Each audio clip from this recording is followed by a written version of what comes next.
Okay, hello everyone. Welcome back to PARC Retirement Living Speaker Series, Pathways Back Toward Calm. So today is our fourth session with registered clinical counselor Dale Trimble. Dale will be speaking for approximately 40 minutes today, and we'll be doing questions at the end of his talk. So if you have any questions during the presentation, please just make a note of them, and we will call on you towards the end and you can ask Dale your questions. So a little bit about Dale. Dale Trimble, he's completed his master's degree in psychology in 1977. He's been practicing as a therapist for over 40 years. In 2004, he was the recipient of the BC Association of Clinical Counselors President's Award for Distinguished Contributions to the Profession. He is active as a senior faculty with the AEDP Institute. It's a powerful and very effective approach to therapy that incorporates what research showed to be effective for healing. Dale maintains a private practice in Vancouver as a therapist and a clinical counselor. So Dale will be speaking to us today about making friends with anger. So please welcome Dale Trimble. Thank you very much, Jacqueline. It's a pleasure to be with you. And I particularly appreciate joining this great group of colleagues of mine. I've known Deborah for a number of years. And here we have a little bit of a review of what you've covered so far. I wasn't able to join in the other talks, but I did peek at parts of it.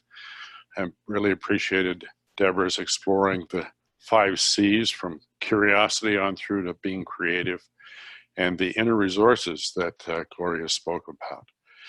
It's good to have anxiety occur before talking about anger, and I'm looking forward to sharing with you what I've come to learn all these years. Making friends with anger seems like kind of an odd title in a certain way. I don't know how you feel about making friends with anger. It can be a very disturbing and distressing emotion, but I think the attitude we set at the very beginning, whether it's our own anger or the anger of others, is very important for using the emotion and intelligence of anger in positive ways. What we can learn today is several specific things. I'd like to start with a bit of a focus in that regard. First is look at how your thoughts really cause anger and how to calm your thinking. We'll look at a particular tool that I call the Anger Toolkit in our presentation today, and I've taught that particular tool for many years to great positive effect in the therapy room. We'll also look at learning what happens in your body when you're angry and practice 2 proven methods for soothing the self. I like to do a guided meditation at the end, and that'll be recorded, and Jacqueline was assuring me that'll be able to be taken out of the overall program, because guided mindfulness meditation is something that I teach to most of the patients that I work for. And a lot of the work I do is in the field of anger management. Next, we'll look at understanding the steps to de-escalating the anger of another. That'll be pretty brief, because actually it's a workshop I used to teach in 1 or 2 days, but I think I can give you the kernels of what's going to make a difference. And next, of course, is looking at how we make friends with anger. So, how to get angry? Seems like an odd question. And here's someone wearing a mask, but you could tell he's fuming. I'll talk about some of the good ways to get angry. If for some reason you're looking to produce that emotion, if it's not going on, and I'll tell you in a moment why I think it's valuable to look at this question. Blame others is a good way to getting angry. Making a fist, yelling, breaking something even, or hitting a pillow. Planning revenge or punishment. Teaching them a lesson and justifying your actions. So it seems counterintuitive to focus on how to get angry. But in fact, by consciously looking and examining the steps, both in the mind as well as in the body, to escalating anger, we increase our ability to manage the emotion, as well as simply to identify it at the beginning. There's an interesting thing. Many of the people that come to see me in therapy, and this is true of many psychotherapists, counselors, are struggling with depression. And after a number of weeks working with a patient who's suffering with depression, I may often ask them, and their mood is lifted, they're more engaged in life, and there's tremendous positive outcome research on the effectiveness of counseling for treating depression. I might say, I've got a kind of a crazy question I'd like to ask you for a minute. And the person tilts their head, well, sure, go ahead, what's that? If for some reason you want, if you've reported you're not feeling depressed, what if you wanted to become depressed? How would you go about doing that? Person kind of shakes their head in astonishment. And then we piece together all the steps. Well, I'd hold my body in a certain way. I'd restrict my breathing. I'd slouch possibly. I'd think about these kinds of things. So mindfulness, awareness of all the aspects is very important and powerful tool. Anger is just one of several core emotions. And by core emotion, we're looking at each emotion has a wired-in adaptive action tendency. What that means is, and emotions are true across culture. You can look at a picture of someone from a very different culture who we don't speak their language, but people can identify with quite a lot of consistency the difference between sadness, fear, anger, joy, shame. So if we look at the wired-in tendencies for sadness, of course, we see that there's a longing to cry, to mourn, and hopefully even to seek comfort in the arms of another. In fear, it's a fleeing from danger, seeking protection. In fact, the author, Rick Hansen, I think it was in the book, The Buddha's Brain, he said, thanks to the fight or flight response, we can have lunch rather than be lunch. Of course, referring to the time that we actually needed to be able to, as a species, escape the tiger, escape an enemy. So there's a health in that. And today we're looking at anger, which was there in a primitive way to physically fight back.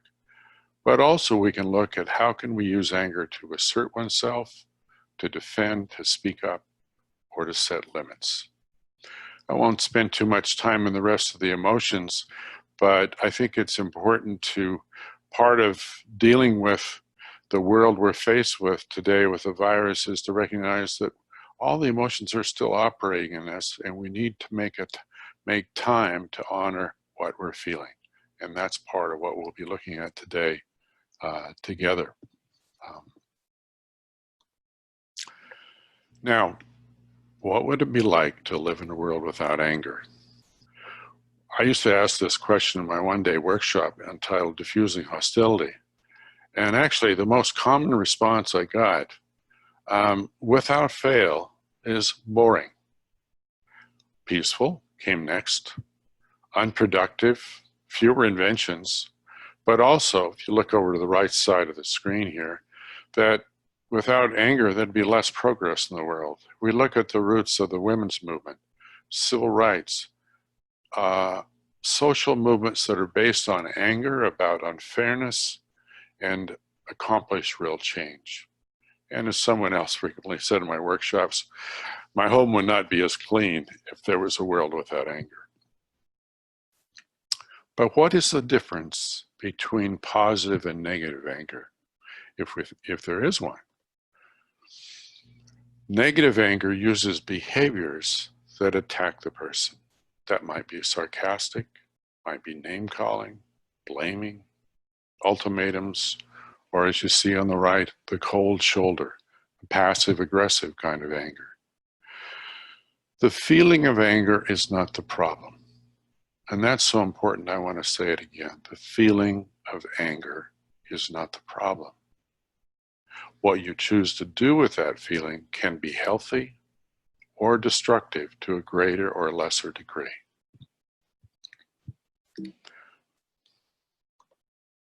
So,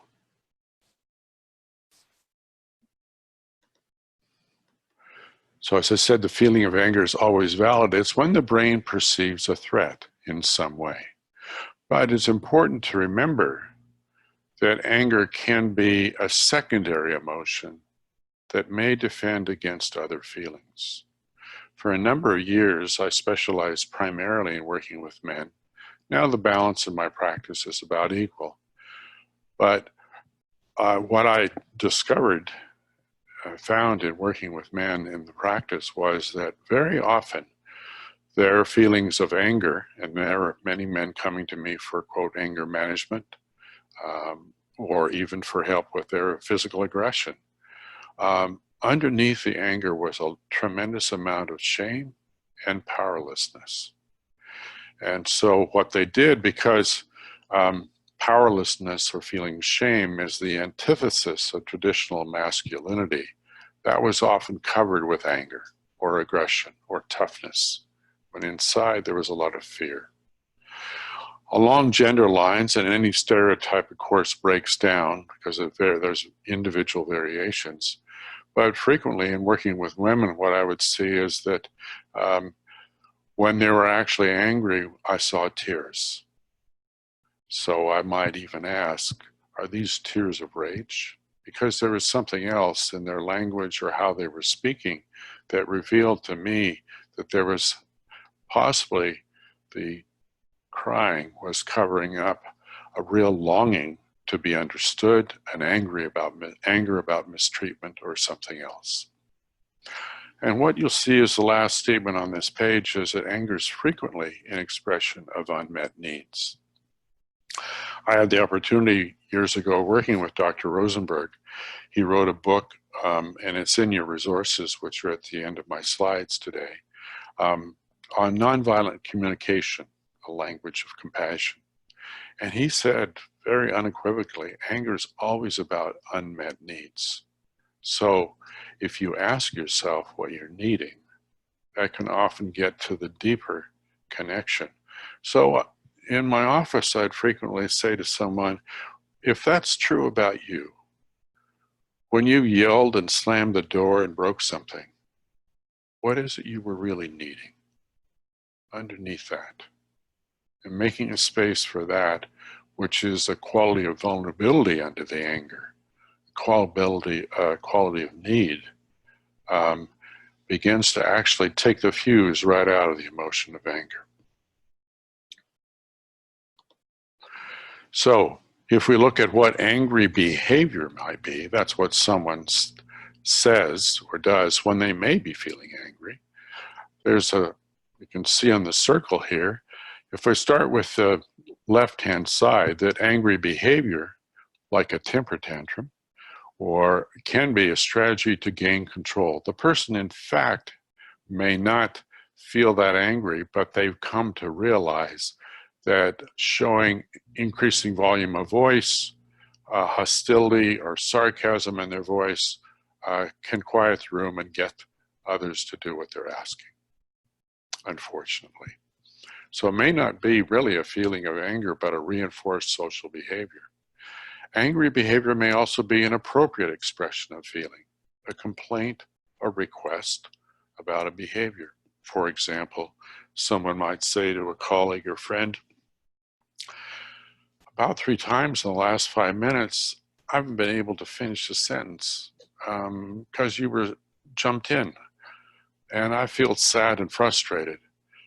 It'd mean a lot to me if you took a minute to slow down and realize that I've got a lot I want to share too. And if we continue along the circle here, we can see that it may also be a displaced expression when one is feeling powerless in life.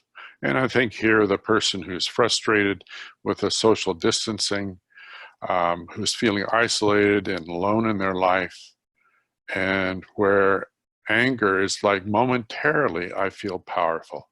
I can tell someone off. But then what happens is the consequences of that can make a difference in a negative way. Going around the circle here, we can learn how to listen to our anger and that of others to make the world a better place, which is also an invitation to have one's feelings, needs, or rights heard. So, destructive angry behavior. Just to summarize in part, it's used as an attack about the character of another. An important principle to keep in mind is that venting anger does not reduce stress, but is detrimental to health, can lead to chronic stress, emotional distance, shame, and loneliness. And a very important part is the last point here, is that venting anger by yelling, breaking things, hitting a punching bag, or doing some of the cathartic therapies that were in vogue when I was in graduate school, what was called at that time primal scream, or some of the uses of bioenergetics, actually reinforced anger and did not lead to solving something in a positive way. So, what's positive anger? Now it's interesting, if we look at what's in the blue box there, which I'll read, anyone can become angry. That is easy. But to be angry with the right person, to the right degree, at the right time, for the right purpose, and in the right way, this is not easy. So that was Aristotle, quite a number of years ago. I don't know if it's affirming or anxiety producing that for me, it's affirming that people had problems with anger and the display of anger back then, in those days of Aristotle. Positive anger uses the feeling as energy and information about needs. It has empathy for the self as well as others. It's based on personal values and focuses on needs and interests under positions. There's a quote I wanted to share with you also, so I didn't have room for all the slides. Longfellow said, and this is kind of related to the aspect of empathy, if we could read the secret history of our enemies, we should find in each man's life sorrow and suffering enough to disarm any hostility. So, what happens in the body when one's angry? First of all, it activates the primitive brain. The primitive brain, or reptilian brain, is that where the root of the fight or flight response is. And in fact, the brain structure is the amygdala, which triggers fight or flight. The second point here is that the prefrontal cortex, which is literally right up here, our executive brain, becomes overtaken by the primitive brain. But as I said earlier, we no longer need to run for our lives or fight for our lives, at least in our culture and civilization, for the most part. So, but that wiring is there anyway. What that leads to is an increase in heart rate, in blood pressure, also the release of hormones, and the chronic release of hormones like cortisol and adrenaline can lead to real health problems over a period of time, problems with the heart. The other aspect that happens is the blood leaves, let's say if you've had a meal and you become quite angry, the blood leaves the stomach, processing of food, moves to the large muscles of the upper arms, fists, and the thighs in order to run. So that's some of what happens in the body. Now, what I'd like to do is I've built in time for us to do a couple of exercises together. And this is the first one. And it's called Being Heart-Centered. Well, actually, I kind of entitled it like that. You can see the reference here is Heart Math. Math is like mathematics. And they have outstanding research on their website. And in fact, I used one of their tools for managing stress for a number of years and shared it with my grandson, who at the time was, I think, about 11, and eventually diagnosed on the spectrum, Asperger's. And he used their techniques to get back to sleep at night when he woke up with anxiety in the middle of the night. So this particular technique, I'm going to describe it and then I'll walk you through it. It starts by recognizing, and it can be used for anxiety, frustration or anger, any just kind of distress. First, we just pause. You can imagine you're touching a pause button on a DVD player or VCR, although I guess those are in museums these days too often. Secondly, we move our awareness to the heart, center ourselves in the heart. Recall a positive person or moment in our life and rest there. And then, having done all of that, ask our heart, what's a more helpful response to what triggered us? And the last is listen to what our own heart has to share. So what I'd like to suggest is you take a moment and bring to mind something that might be frustrating you, causing you some distress. Take a moment to do that. Oh, before I do that, I'm going to just talk about positive things to visualize. Maybe you have something in mind already, but I'm always happy to share the ones that work for me. When I was in grade 2, my grandmother on my mother's side moved into our home. And when I came home from school, I walked through the living room on the way to my bedroom to put down my books. I often passed her sitting there in her chair, smiling at me. And at this very moment, I still remember that smile and those wonderful blue eyes looking at me, and my heart just softens. The other thing that I frequently will remember in Vancouver in particular is thinking about sitting under or standing under a cherry tree in full bloom, and that umbrella of beauty over me. So what I'd like to do is to walk us through this one step at a time. So if you might just think of something that's distressing you at this moment, something that might bring some anxiety. Maybe it's a worry like I have about one of my grandchildren. And just push pause. Take a break from that. You can do this with your eyes closed if you wish. And then move the center of your awareness to your heart. You might even place your hand over your heart. You could even imagine that you could breathe in and out directly from your heart.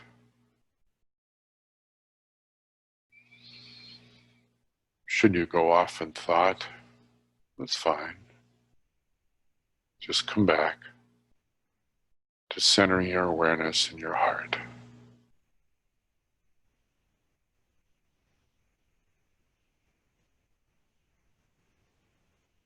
And next you can move your awareness to a cheerful person, a pleasant place in your life. It may be in something you do, playing the piano. Some have shared with me that they focus on skiing or golfing. And just spend some time in that place where you're happy, with that person who brings you joy. Notice what it looks like, any colors, any sounds, even any smells. And then ask your heart, what would be a more helpful response to what triggered my distress? And lastly, listening to what your heart has to share.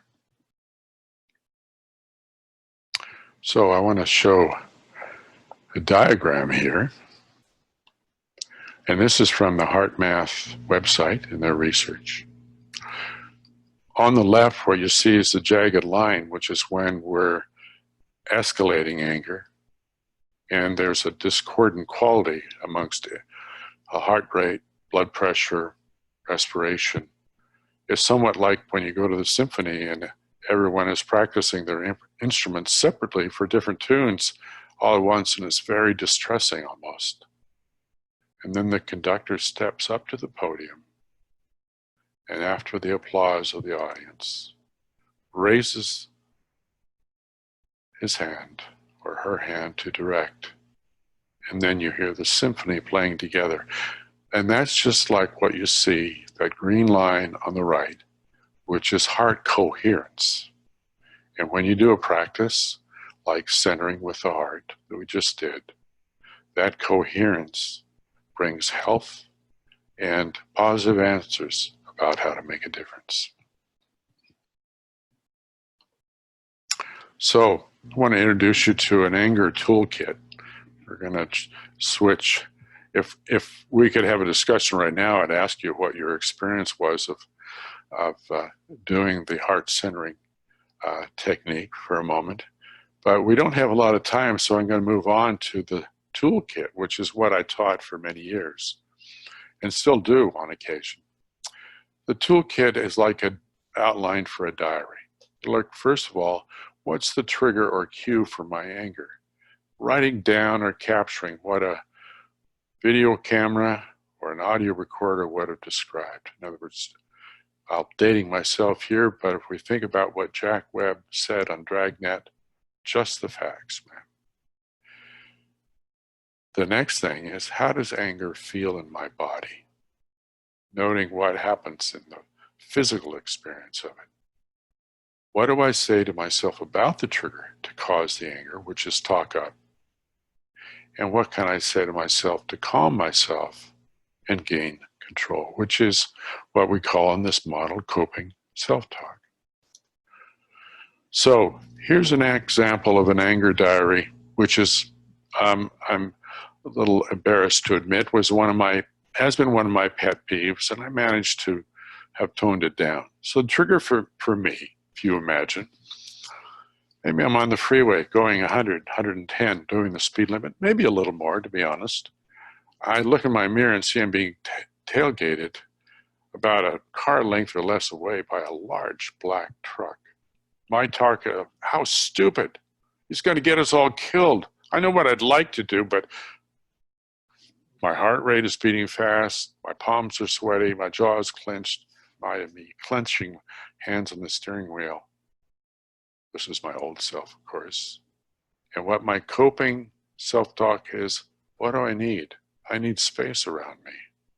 I'm afraid of being in an accident. I can pull over, then I'm safe. So, those are the steps, and by walking through those steps, separating what we perceive from what happens in the body, from what our thoughts are that produce the anger, and focusing on what we see in the screen are examples of coping self-talk. My anger is telling me I need something. What do I need? People are going to act the way they want to, not the way I want. I need to remember my values and choose the kind of person I want to be. And if others criticize me, I can survive. I don't need to be perfect. Oh. Now let's look some at diffusing an angry person. First of all, and some of this, so I see there's a little misprint there, says know and manage your most common cues or triggers. By using something like the anger diary, we can begin to kind of map what are the things that tend to get under my skin. It's going to be a little different for each person. It's not true for everyone. Secondly, is to monitor my self-talk. How am I producing anger so I can manage that? Being aware of my body. So a lot of diffusing an angry person is also how to diffuse my own anger. Out loud, we can express our wish to resolve the conflict, perhaps even inviting the person to sit down, because if we think back to what happens in the body when we're angry, if we're standing trying to resolve a conflict, then the muscles and the thighs are going to be tensed. Whereas we say, let's have a seat and explore this together. We want to have an attitude of being hard on the problem and soft on the person. And last is to pay attention to our voice. There are 5 qualities of voice that are important to be aware of, and we can do a lot by actually managing my own voice quality as well as tuning in to the qualities of another. In my one-day workshop, I used to imagine that I had people attending to increase their skills at managing hostility, everything from BC ferries to librarians, police officers to research assistants. 5 qualities of the voice have to do with volume, tone, speed, pitch, and one didn't make it on there. It's cadence, which is like the rhythm of the speed. I might respond to the person by saying something like, "You sound pretty angry. What can I do to help?" That was my example in the classroom. And I would say, how's that feel we're doing so far? To one of the students, you say, "Well, you sound angry yourself." Right. So if I simply change that to a message that sounds like, "Wow, you sound pretty angry. What is it I can do to help?"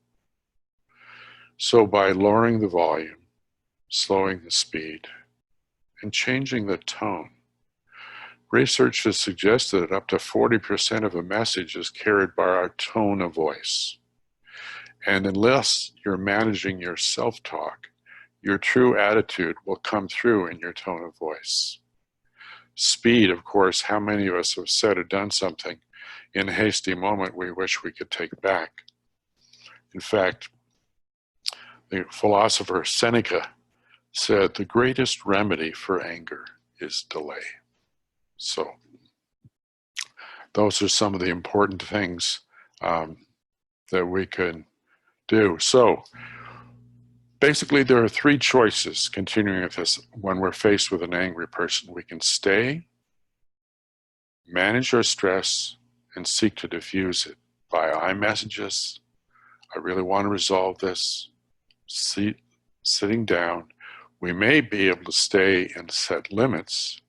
In fact, I used to teach at the Center for Conflict Resolution course, Center for Conflict Resolution at the Justice Institute, a course entitled Asserting Yourself, which I like to describe in a nutshell as asserting yourself as standing up for yourself without standing on another person.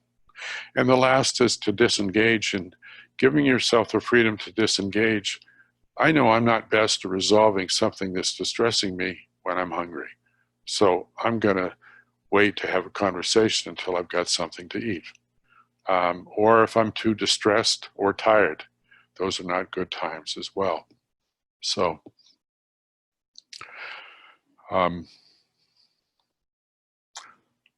what I want to do is move on to mindfulness meditation, and we'll have an opportunity to practice this in a moment, and look at 4 things that mindfulness meditation can accomplish.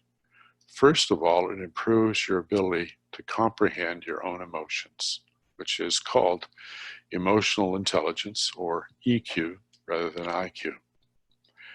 Secondly, meditation can help you learn how to recognize the emotions of others. There's something that you may or may not have heard about.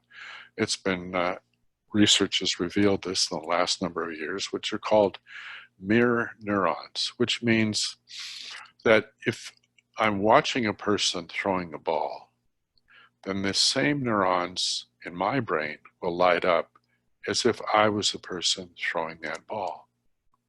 In the same way, it's mirror neurons that allow us to identify with the emotion of another. We know what that feels like inside.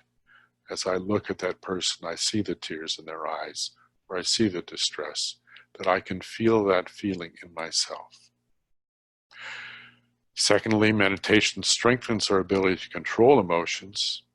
Dan Siegel, the great psychiatrist, neuroscientist at UCLA, said, "To name it is to tame it. To name it is to tame it." So when I say, I'm not sure, I feel a knot in my stomach, feel the tension in my jaw, What's the feeling that goes with that? If I go into my heart, I can find that feeling more clearly. And the last is that mindfulness actually increases immune function and provides a sense of well-being. A fascinating study done that proved that those who had been practicing meditation in only 10 minutes a day for 7 weeks, 5 or 10 minutes a day was the research, actually measurably increased their immune function. And that was determined by giving the control group and those people that practice meditation a flu vaccination. And those that had been practicing meditation had a much stronger immune response afterwards. So what I'm going to do, I'm going to describe it first of all, and then we'll practice it together, is mindfulness meditation. Now, some people have felt a concern that because meditation historically comes out of an Eastern religious context, Buddhism or Hinduism, that it's kind of another religion's practice. But that meditations these days, and for the last few decades, is no more religious than yoga, which also finds its roots in some of the same religious traditions. We're going to look at 4 parts: posture, having an upright and strong back. Secondly, connecting with a felt sense of your body and sensations, focusing on the breath, and regarding thoughts that may come and go as like sounds, just like the sound of water, which is a babbling brook in the mountains, is no better kind of water than a waterfall, which is very loud. And some days our thoughts are loud, and some days they're quiet. So, and as it says there, and I think I skipped over it, meditation is really about making friends with oneself, not a chance to fail at perfection again. So it's really a way of being kind. So I'll guide us for just a few minutes before I finish with reading a poem. And you can do this with your eyes closed or your eyes open. First of all, start by having a good posture. Feel your feet flat on the floor. Your back is upright, but not tight. And have a sense of a soft front and a strong back. Feel the experience of being in your body.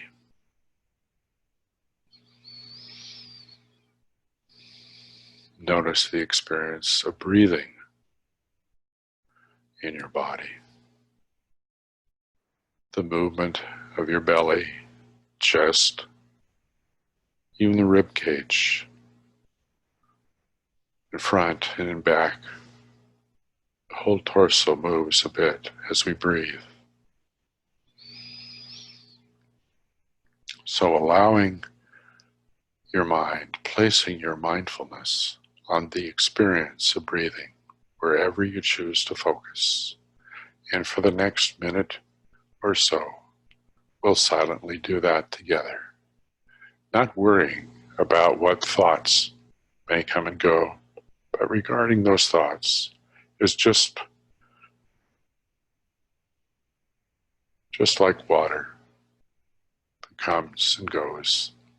And so I'll begin a silent minute or so now, focusing on each breath together.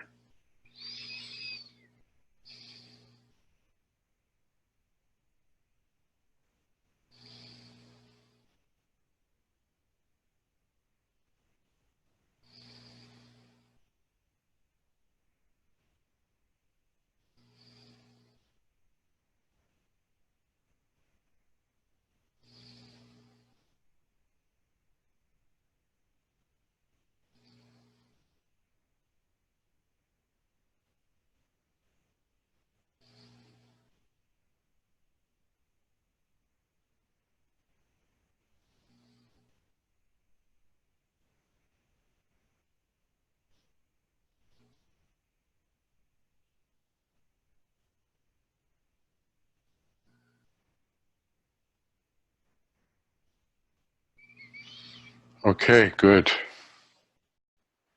Now we can come back to our time here together.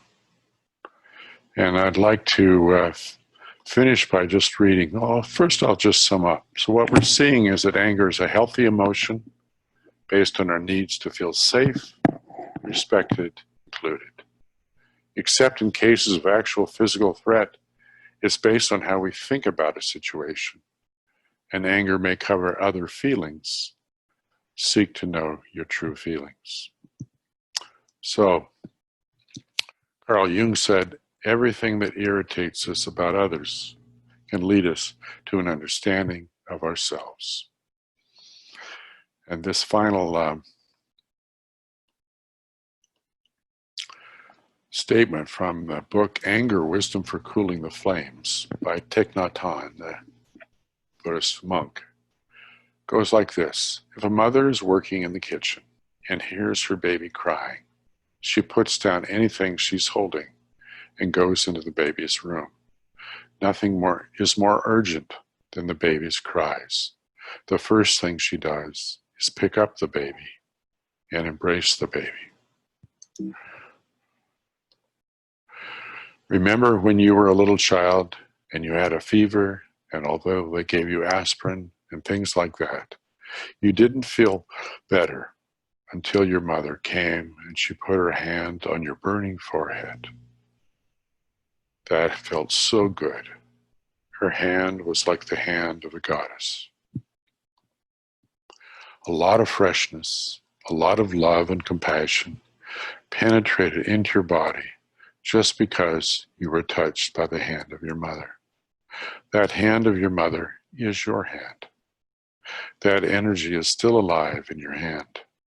If you know how to breathe in and out, to be mindful, then touching your forehead with your very hand, you can see your mother's hand is still alive. You will have the same kind of energy of love and tenderness for yourself.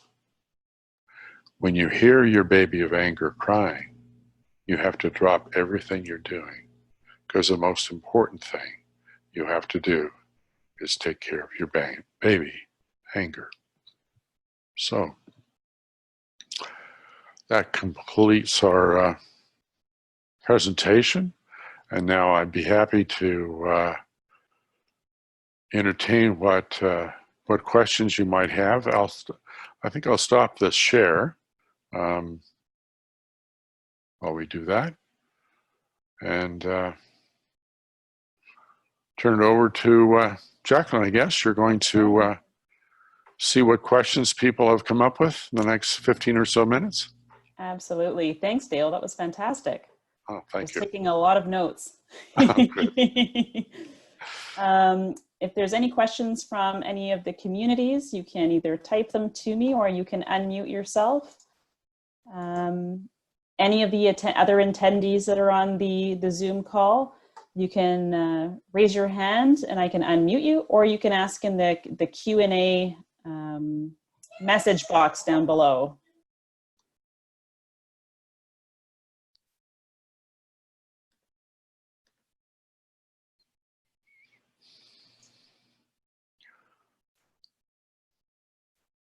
Anything coming through? I mean, everybody is just so calm that there's no... They must be so calm. I was calm, and then my 3-year-old just ran by my office door. Sorry if anyone heard that. No, it didn't.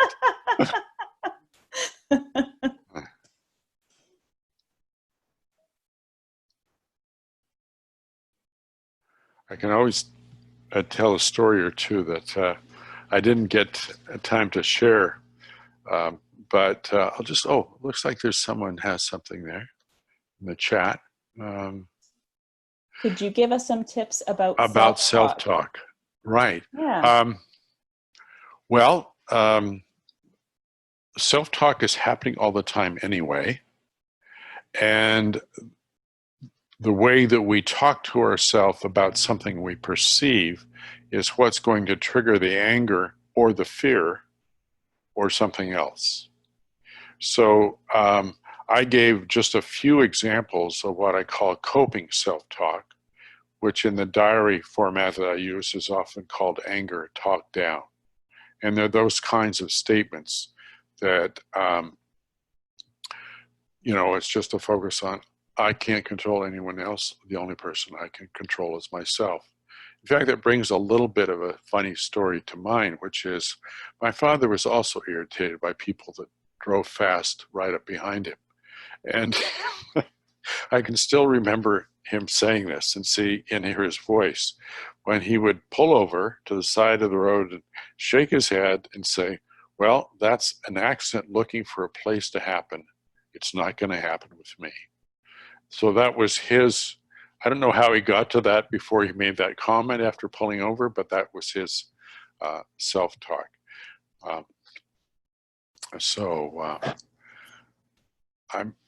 I think it's also just important, though, to recognize what is what I say in self-talk that escalates my anger or frustration, because that if I can cue into what some of those statements are and hear them, then that mindfulness is like that activity that can help me calm down.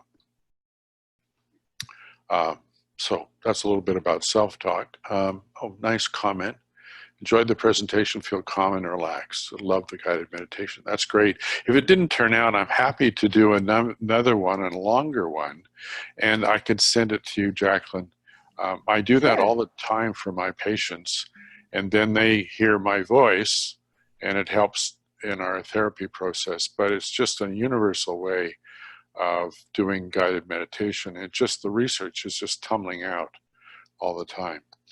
I'm particularly interested, then there's another question here, is how do you diffuse someone who's angry but refuses to talk to you? Well, this is the cold shoulder, as I expressed, or passive aggressive hostility.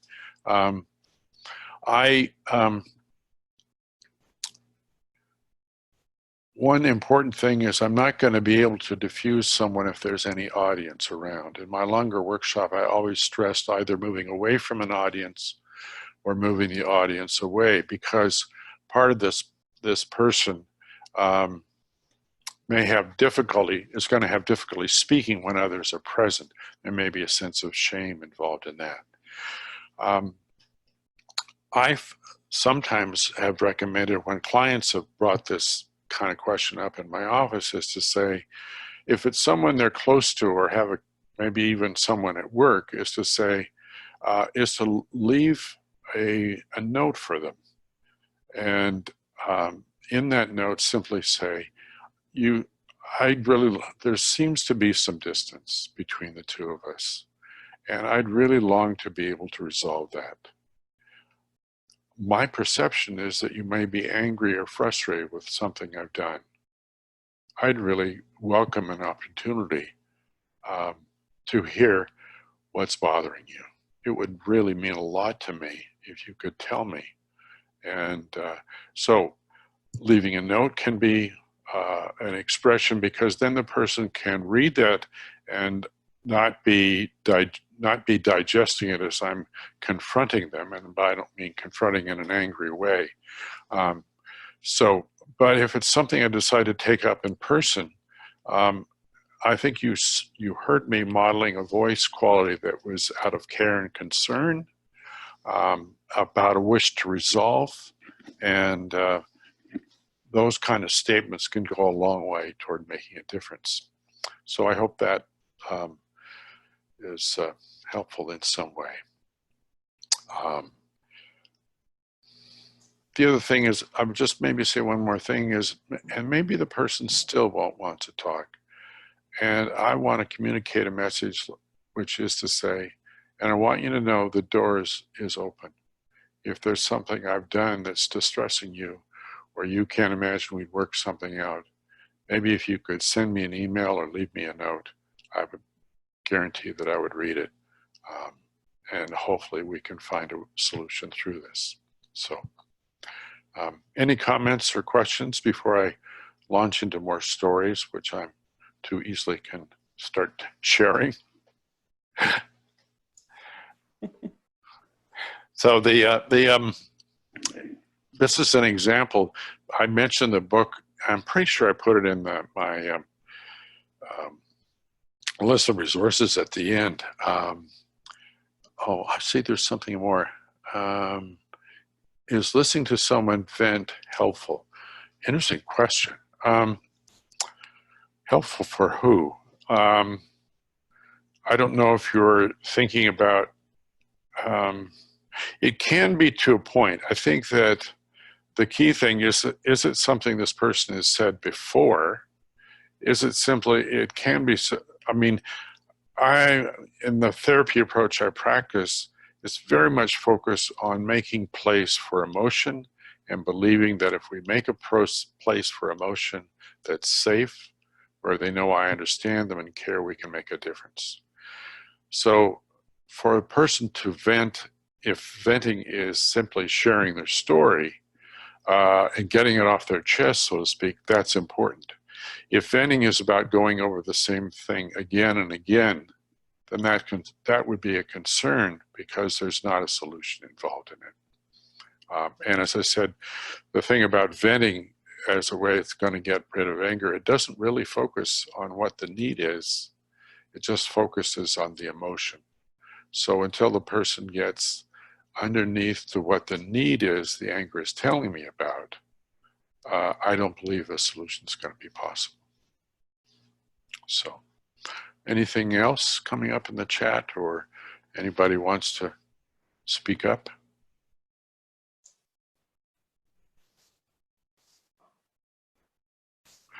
Then I'll share one thing that came from the book Getting to Yes. And the Fisher and Uri, the two authors, and this book has been out for, oh gosh, well over 20 years. They had a sequel which is called Getting Past No. But in the book, they shared as a way of looking at one of the 4 principles of negotiation is focusing on interests, not positions.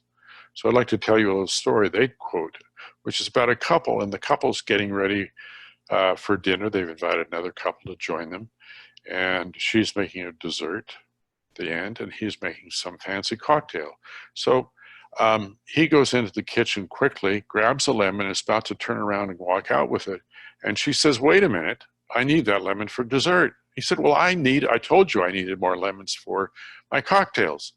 And so they're all both distressed. And what they do, though, is he just says, "Well, I'll cut it in half." And so she gets half, he gets half. And the thing about a compromise is you remember what you gave up, not what you got, which is also, I think, a statement in the book. So their relationship was healthy. They went out, had a lovely evening together with the other couple. And then as they're cleaning up, he comes in from the bar and looks down at the counter as he's brought everything back from the bar, and he sees the 2 half lemons, and he starts to laugh. And she says, "What are you laughing at?" And he points to the counter, and she starts to laugh. And you see her half of the lemon, she used the zest. And his half, he used the juice. So had they talked about their interests, she wanted the zest in the lemon, he wanted the juice. They each could have had a full lemon, but they didn't get there. So anyway, that's I find a very touching illustration of focusing on interests which are under a position. The last thing I remember, I think it's Rumi who said, "Out beyond ideas of right doing and wrong doing, there is a field. I will meet you there." So, well, are there any... There's a question, how do we find the recording or the books mentioned? Okay. So from Deborah Power. So Deb, there is a resource list at the end of each presentation that's available to you. So you can reach out to your active living manager and ask them for a copy. There'll be a slide at the very end with the references for the books. For the recording, I have sent out links to the active living team as well. But what I'll do perhaps is send it out in an email to everyone as you've attended, and I'll make sure that you get these recordings as well. I'll send the previous links too, to make sure you all have them. Okay, good, And from Betty, thanks so much for your inspiring talk. It was very helpful. good. Yeah. I'm glad. I think what you're doing is marvelous. So I've enjoyed being, there was Asperger's. I'm not an Yeah. expert on Asperger's. All I know is that my grandson had a lot of self-soothing behaviors, chewing on his shirt, which is typical.